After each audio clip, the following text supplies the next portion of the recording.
Ассалаумағалейкум, құрметті достар. Бүгінгі біздің талқылайтын тақырыбымыз ол бауырдың пальпациясы мен перкуссиясы. Бауыр перкуссиясы Крылов әдісі бойынша жасалынады. Крылов әдісі бойынша жасауымыз үшін біз бауырдың жоғары шекарасын тауып аламыз. Жоғары шекарасын бұғана орта сызығынан бастап анықтаймыз. Ол үшін біз өкпенің деңгейінде, кеуденің деңгейінде біз ашық дыбыс естіледі, ал бауырда тұйық дыбыс естіледі. Осыған дейін перкуссия жасаймыз.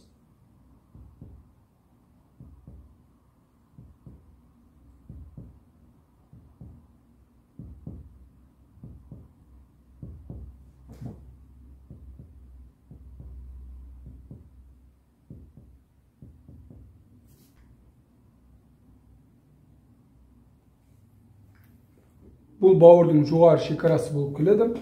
Ал ішектерде бізде тимпаникалық дыбыс естіледі. Тимпаникалық дыбыстан тұйық дыбысқа дейін перкуссия жасаймыз.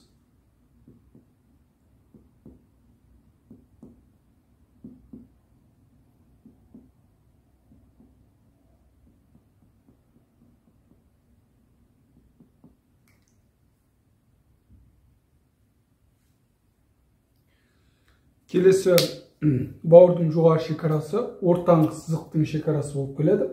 Ортаңғы сызықтан тысатын болсақ, бұл үшін біз сосын перпендикуляр, алғашқы тапқан жоғары биіктігімізде перпендикуляр сызық түсіріп, қиылысқан жерінен бұл бауырдың екінші нүкте, ортаңғы нүктесінің жоғары шекарасы болып келеді. Бұда екі өлшем анықтаймыз, ортаңғы және қабырға доғасымен анықтаймыз.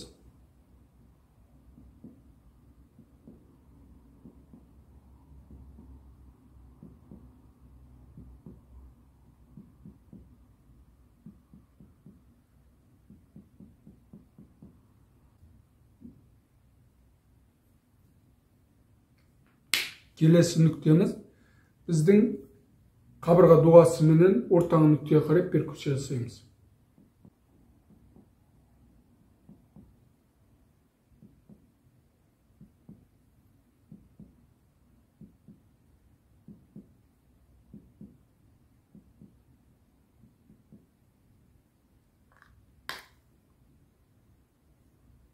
Енді бауырдың өлшемдерін көріңіз.